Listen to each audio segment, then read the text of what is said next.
Today we are on a day's tour from Port Blair to Baratang Island, which is located in middle Andaman and is around 98 km north of Port Blair.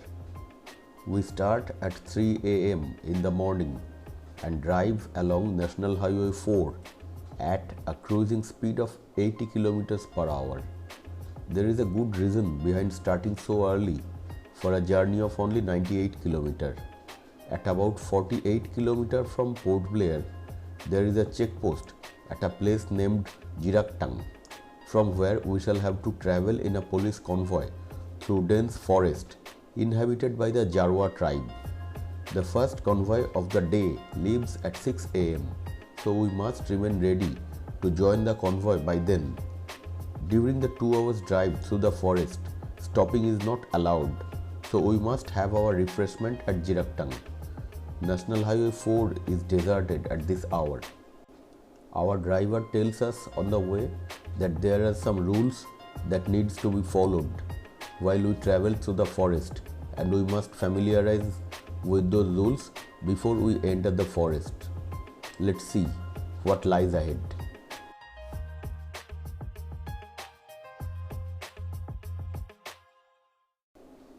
In the darkness, we can see some human settlements here and there, but mostly the stretch is empty. We have reached the Jarwa checkpost. Some vehicles have already reached here before us. Some are having tea and refreshment at the roadside eateries, while some are sleeping in the vehicles. At daybreak, more vehicles join the queue. A number of tankers carrying petroleum products are also waiting for their journey towards north. Adults and children alike are waiting for the journey through the forest to see the Jarwas. This is the only road connecting South and North Andaman, and therefore every vehicle has to travel through this route.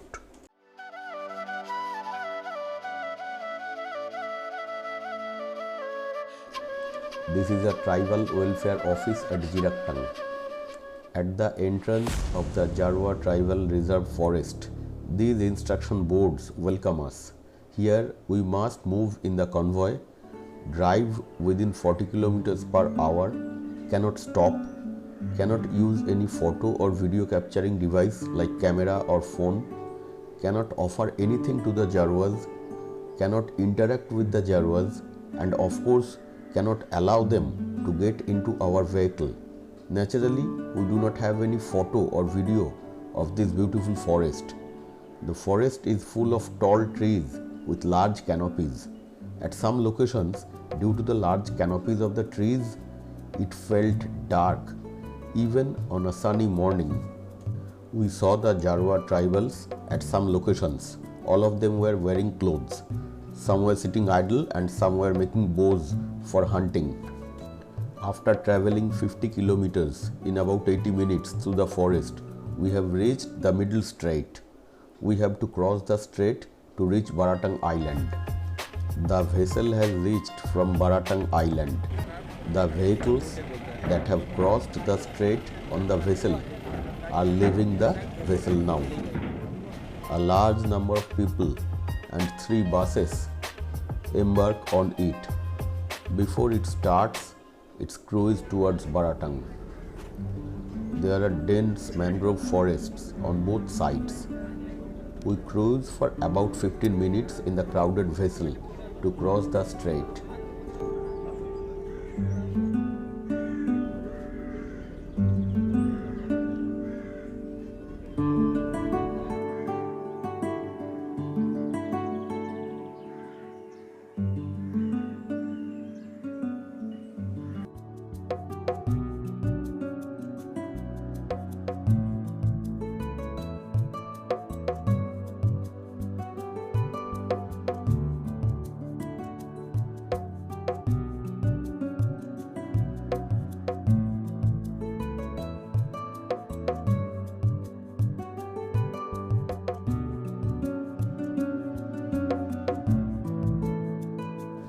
Here we have reached the Baratang Island.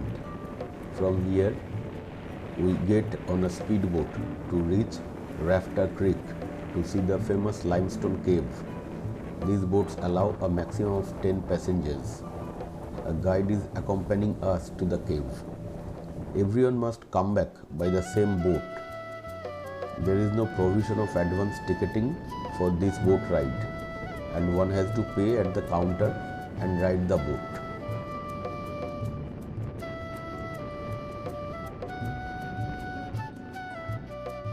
We have reached the jetty at Rafter Creek. The jetty is made of timber. From here, we have to walk for around 2.5 kilometers. We walk through the mangrove forest, then cross a wooden bridge over the creek.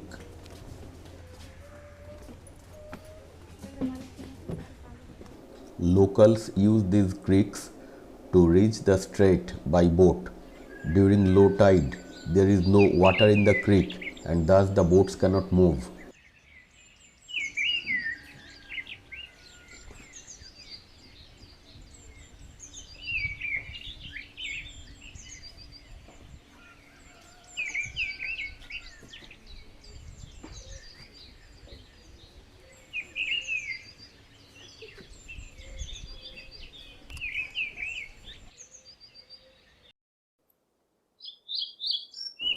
We walk past the forest protection post and walk downhill to reach the limestone cave.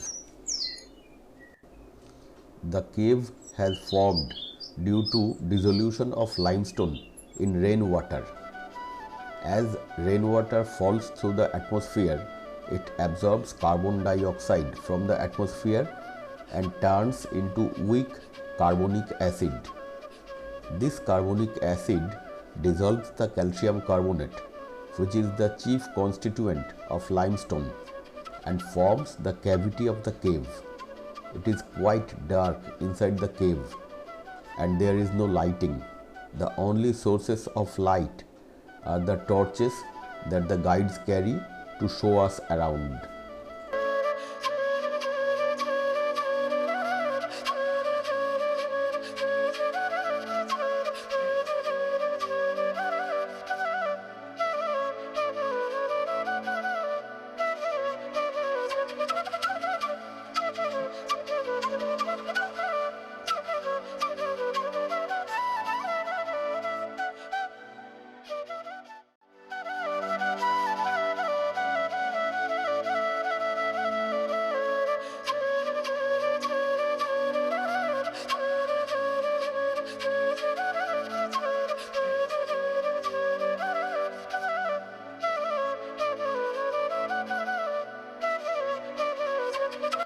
As we come out of the dark cave, our eyes are blinded by the sunlight.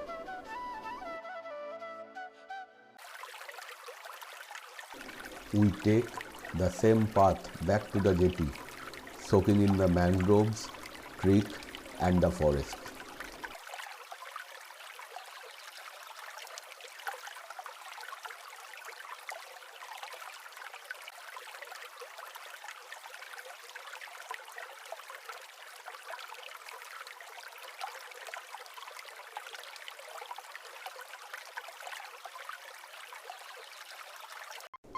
Next, we are going to see the mud volcano.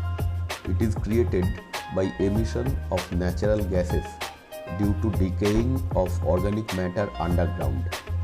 Along with the gas, mud is pushed upward and come out on the surface through the faults of the rock. Now, scientists have intervened here and made arrangements for safe escape of the gas to prevent any mishap. So, the volcano seems to have cooled down. To reach the mud volcano, we walk along this uphill trail amidst the dense forest, knowing well that it is going to be a damp squib.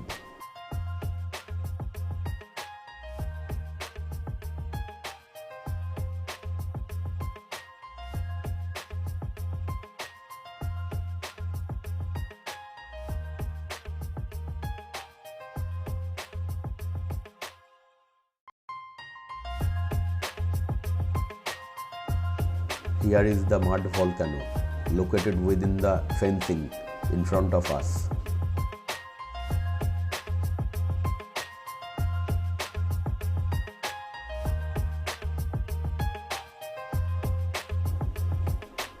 These bubbles of gas are only visible here.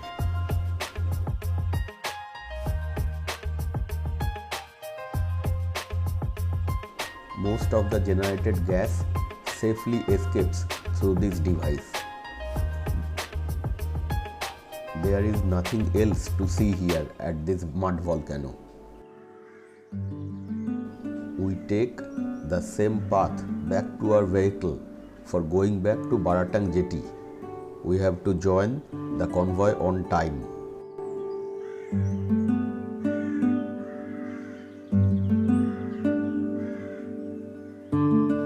We have embarked the vessel to cross Middle Strait and reach the jetty on the other side, where our car is awaiting us to take us back to Port Blair through the forest.